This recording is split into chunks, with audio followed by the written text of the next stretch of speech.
When did you start riding motorcycles? Did you start as a kid? Have you always been into motorcycles? Or are you like me and you started as an adult? Today, I want to talk a little bit about how I feel as an adult who's just now starting a career in motorsports and kind of my goals moving forward, especially for the 2024 season, which is right around the corner, and that's really crazy to say. This is the Solitude and Single Track podcast, where we talk about our lives as off-grid RV nomads, traveling with our dirt bikes, our progression in the sport, and other off-grid related topics. I'm Zoe Anderson, your host on this show, and today we're talking about my experience of starting a sport as an adult, and also my moto goals for 2024. So I started riding when I was 21 years old, and I never really took getting better as a rider seriously until the last couple of years and started putting effort into it. And I really started putting effort into it this last spring, and I've advanced like way more than I've advanced the last 6 years of riding, which is really crazy. So I'm 27 years old, and I am just now at the very beginning of my athletic career in competitive motorcycle riding. With a heavy focus on moto trials, I entered my very first trial in August of this year, 2023. And I only have entered 3 trials so far, and they've all been really fun, really challenging, but sometimes I just can't help but think, like, how much better would I be if I started as a kid? At 27, I hate to say it, but I don't have as much time to advance my skills as I would have had I started younger. I don't think I will ever be to the level of people like Graham Jarvis, Chris Birch, or in trials, Pat Smaggi. And some of these children I see competing are way beyond my current skill level, and it's amazing to think about how skilled they're going to be at my age if they continue riding. Now, I have really big goals, but I also need to set realistic ones for my own sanity, because I am my own worst enemy, and I will beat myself up and bully myself if I set something that's way unattainable. So being to that level of those riders, I know is probably unattainable for me at this age. And it's not just because of my age, it's for a lot of reasons. So number one, again, I am almost 30 years old. I don't have that 30 years of young body left in me to be able to throw it around and learn trials and learn motorcycles and take all this abuse. I don't have it anymore. I'm almost 30. In 30 years, I'm going to be 60. I don't even want to put a timeline on it. I'm not even going to give you a timeline, actually, because I know if I speak it, it will be. So I know for sure I don't have 30 more years of the level of riding I'm at right now. Number 2, I am a married woman who likely will have children in the next 10 years. Having children alone will put me out of the game and out of practice for a good amount of time, at least 10 months, maybe more. And once you have kids, then that brings a whole new level of complexity to competing when you have to find care for them, or, you are the one who is caring for them. So when you get injured, what happens? That's not to say that having kids is the end of any woman's athletic career. I'm not saying that at all, because there are so many women athletes who have children who are still the top of their game or even better, and that has driven them to be better. And I'm not saying it's not going to drive me to be better, but I know in the back of my mind that having kids is going to change something in me. And that's going to change my perspective on some of the stuff I choose to do. It's going to change how I approach obstacles and approach new things. And it's going to change everything, because the children, they will depend on me. I don't want to not be able to take care of somebody because I have a broken leg or I've, hurt myself really badly. So right now, I am childless, feral, and learning to be less risk-adverse, and I'm sure kids will certainly push my risk-adverseness back to the level it was when I started, or at least more than it is right now. So, in no way am I trying to make excuses to why I can't be the very best, but I think setting realistic expectations with myself will help me achieve the goals that I do want to accomplish in motorsports. And as an adult, I am amazed every time I go, and every time I compete, it is so humbling. Again, with these kids that are, 7, 8, 9 years old, and they're out here tackling these huge obstacles that I'm probably not going to be able to hit for another, year or two. And I'm nowhere near that level. And it's crazy because they're so young and they're out here doing all this crazy stuff. And I just can't help but feel about, how good would I be had I started at a younger age? Obviously, there's nothing I can do to change that. I started at the age I started. I started as an adult. I got into the sport as an adult, and that's all I can do. So it's humbling every time I compete. I don't have a big ego, and I sell myself short more than I ever, pump myself up. But the only person I have to impress is myself. And sometimes I just have to sit back and tell myself, you're not at that level yet. You will be, you can be, but the only way to get to that level is to keep working, keep writing, and keep having a good attitude about it. So, if there's ever a time when writing becomes so not so fun, then that's when it's not worth it. But so far, that has not come to a point in my life. The last trial I did was not very fun, but it wasn't so much to make me quit writing altogether. It just wanted to make me go home and fix my bike. So, yeah. I'm out here. I'm an adult writer that just started writing, and I am doing my best, and that's all I can do. So, speaking of goals, let's talk goals and expectations. Since we're nearly at the end of 2023, which is freaking crazy because I feel like this year has gone by so fast, and I have done so much this year. This year has felt like 3 years all put into one, and I can't believe it's only been 1 year. It's crazy. So, when I first started writing, the only goal I ever had was to keep up with Taylor, because Taylor has been writing since he was a little kid, and Taylor's very fast on the trails. I am not very fast on the trails. In fact, I don't like going fast on the trails, at least what I feel is fast. Taylor's always telling me I'm slow, so I think I'm slow, but I've been told by other writers that I'm not slow. But I feel like I'm really freaking slow. But anyways, over time, Taylor's gotten faster and faster, and I have gotten faster, but only like recently have I actually like made improvements to my speed on the trails, so I still can't keep up with him. So I've kind of adjusted my goals, and my goals are now, or they were this year, to be able to keep up with anybody I ride with. Any normal person I ride with, that is, because obviously, like some of these pro riders, there's no fucking way I'd ever be able to keep up with them, because I am not a fast-paced rider. I don't like riding fast, in all honesty. It scares me. It's not comfortable, and maybe it's just because I'm not good at it. I don't know, but I'm just not a quick rider.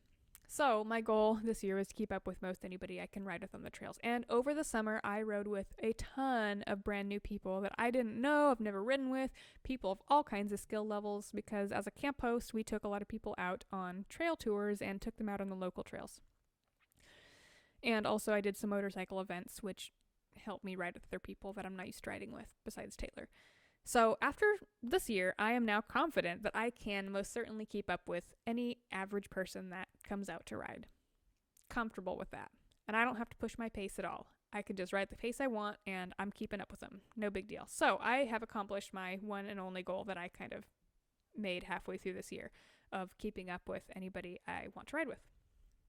And I am usually a back of pack rider, and that's on purpose, and that's not because I'm all that much slower than most people. It's just that we take a lot of people out on various skill levels, and I tend to be the quote-unquote mom of the group, and I happily volunteer to be the tail because I like to help make sure that everybody's gonna, get to the next point or the next trail, make sure that people aren't falling off a cliff or dying or anything like that. So I'm in the back helping people up who fall, picking their bikes up so they're not wasting their energy, and kind of giving them some coaching if they want it. And that's also helpful to me because I can work on my balance, especially if a rider is really slow, especially if they're like a child who's only going like 5 miles an hour, which is most of the time, that we ride with kids. There's always that one kid in the back who rides really slow. And so it's actually kind of fun to sit in the back and static balance as much as I can and work on my balance and like wheelies and stuff like that at a slow speed. I also tend to be in the back of the pack because I'm a very nervous rider when it comes to being in groups. I really, really don't like when there's a rider behind me, and I really don't like the feeling of having the pressure of having to go faster. So I'm always thinking, like, am I going too slow for them? Do they need to pass? Should I pull over? Should I stop? Are they judging me? Like, do I look like shit? Like, am I riding bad? What if I fall? How embarrassing. Are they going to run me over? Am I going to hurt myself? Like, oh my God. Like, I think all these things, and it ends up making me so nervous that I normally do mess up and I fall. So that's something that I need to work on, because it's making me not focus on my riding, and it's making me focus on the person behind me, and it shouldn't be like that. So I don't feel like I could ever like race, like especially like motocross or hare scrambles. I feel like I would just be so focused on everybody else that I would just be a complete disaster. And Taylor usually tells people, you know, she's in the back because she's taking her own pace, but damn, she's going to make it over anything, which is true. It's accurate. Like, I'll get through most anything. I'm just going to be really slow about it because I want to be in the back of the pack, because that's my comfort. That's my safe zone. That's my safe zone. I know I can get through it, but I make the excuse of, oh, well, I don't know if so-and-so can get through it, so I'm going to be behind them just to make sure, even though I can be in the front of the pack and be just fine. So I need to stop staying in the back. So next year, when I get my 300 out of hibernation, I'm going to push myself to be faster. I'm going to try to care less about who's behind me. I'm going to try to ride more in the front and let people be behind me and just kind of get used to that.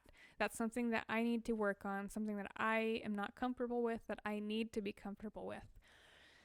So that's my goal. So that's kind of leading up to my ultimate goal for 2024 for, I guess not ultimate. It's leading up to one of my main goals for the enduro bike in 2024, which is to enter a race. And I'm not talking motocross. I'm talking about a sprint enduro, a hare scramble, something like that, something that's trail based. Because you're not going to catch me on a track. I'm sorry. I'm not built for the track. Not built for it. I don't have the bike for it. I'm not built for it. I've never done it. So, hare scramble, sprint enduro, something like that, like an ISDE. And I have been really close to entering races in the past, but I, up until recently, have not had health insurance for the last few years. So now that I finally have health insurance, I feel like I can hurt myself with minimal financial repercussion. So that is excellent. And so, yeah, so hopefully next year I get myself to the point where I feel comfortable riding in bigger groups and being in the front of the pack and being able to not care about other riders so much and just ride the damn bike. And yeah, and enter a race. That's my goal. However, my original goal was to enter a hard enduro, but I'm thinking that's not going to happen. I would love for that to happen. I would love to do a hard enduro or like an enduro cross, but there's just no way. I'm not at that level yet. I don't have the, I don't know if I even have the mental capacity to be able to do a hard enduro right now. So I'm not feeling it. That's going to be a next year goal, or a 2025 goal, I guess, is to be a hard enduro, is to do one hard enduro. So ISDE it is, hare scramble, something like that. Oh, I almost forgot. My actual ultimate goal, my main goal for enduro next year, this is going to sound a little bit silly, but it is the one that trumps all other goals. I have to do it, otherwise I'm going to hate myself forever, and it is to complete the back-to-back hill climb in Tillamook State Forest. And if you're familiar with Tillamook State Forest and the back-to-back hill climb, I'm not talking about the little piddly trails around it. I'm talking about the hill climb, the competition climb. It's not that hard. I've seen people do it, and I tried to do it this year. If you've seen my reel, or I think I put it in one of my YouTube videos, I did attempt it once, and I got halfway up before I lost the bike, and I just needed so much more momentum. It was also a rainy day, so it was super slick, and the worst part about going up the hill climb is coming back down, turning the bike around and getting back down the hill. So my goal next year is to do it and get to the top, and that will, like, I will feel so good about myself, but it has to be on camera. Has to be on camera. I have to do it. And after I do that, then I guess I can move on to some of the other harder, more infamous hill climbs of the Tillamook State Forest, the slightly less popular ones, the ones that are more hidden but way harder. I'm going to tackle those too. Watch out. Here I come. All right, moving on. Let's talk trials, which is my main focus on riding. I like trials because I can be slow. I don't have to go fast, and I can hit big things. I can hit big obstacles. I want to hit big rocks. I can't do that yet, but I will one day. So next year, my main goal for trials is I want to do all, if not most, the local trials events. And I have competed in the COTA events, which stands for Columbia Observed Trials Association, not the COTA in Austin, Texas, COTA being in Oregon, Washington. So I want to do all of those events, and I would love to do the Conquer the West series, but that would require me to travel like to the Southwest and travel a lot more states. And knowing the plans that I have for this summer, there's just no way I'm going to be in a position to be able to travel that much. So just doing the COTA events is what I've got planned, but it's not just to do the events that I want to be my goal. I'm going to do them, and I'm going to enter as an intermediate, and I'm going to bump myself up one level. And I know that I've only done 3 trials as a novice, and I haven't been anywhere near winning any of them, but I just feel like doing intermediate is going to help me advance my skills a little bit faster, because I know I can do some of those novice things, even though I'm messing up in them. A lot of it is, again, nerves. I just have this terrible performance anxiety, and so I would like to work on that, and I feel like if I'm going to really mess up, I'm going to mess up on like actual hard shit, man, you know? Like, I don't want to keep messing up on easy stuff. Like, let me just like completely, like, let me get last place, but doing harder stuff. So intermediate class, all the local trials, I'm doing it. I'm for it. Here we go. Unfortunately, the first one is in February, and that's coming up really fast, and I have not had much time to ride due to weather and other obligations. So I recently quit my weekend job, so now I have weekends to ride again, which is excellent. So hopefully I can ride a lot more. Monday is actually supposed to be really nice, so we might go riding on Monday. Today's really nice, but I am down one vehicle, so I don't even have a car right now, and I'm stuck in the house. So I can't go ride by myself when Taylor's at work at the moment. All right, so to recap, my goals are 1. Push myself faster on the trails, quit being a baby about riders behind me, and enter my first race. That might be 3 goals, but we're going to call it 1. Number 2, do the back-to-back hill climb, make it to the top. And number 3, enter most, if not all, local Trials Club series as an intermediate rider. So, those are the goals, my Moto goals for the 2024 season. And if you are a rider who's listening, do you have any goals? If not, maybe you should take this time to make some. Come up with a few goals, and it doesn't have to be anything competitive. Like if you don't compete and you just like to take the trails, it could be something as simple as tackle that Black Diamond Trail that I didn't make it through this year, or make it over a rainbow tire, or tackle that rock garden. Small goals are still goals, and when you accomplish them, it makes you feel amazing. So make those goals, get out there and ride. Well, that is all the time I've got for today, and actually I should probably go do some static balance practice because the weather is beautiful finally, and I'm stuck inside working on podcasts. So, oh well. Anyways, thank you all for your continued support and listening to my podcasts. If you're listening on Apple, Google, or Spotify, I would be so grateful I would be so grateful to get a rating from you. It takes just a quick second of your time, but the more ratings I have, the better reach my podcast will get, and that would be swell. Any questions, comments, concerns, hit me up on Instagram, either at Solitude and Singletrack or at Anderson.adventures. Either one works. I'm going to link them both in the show notes. Catch y'all next time.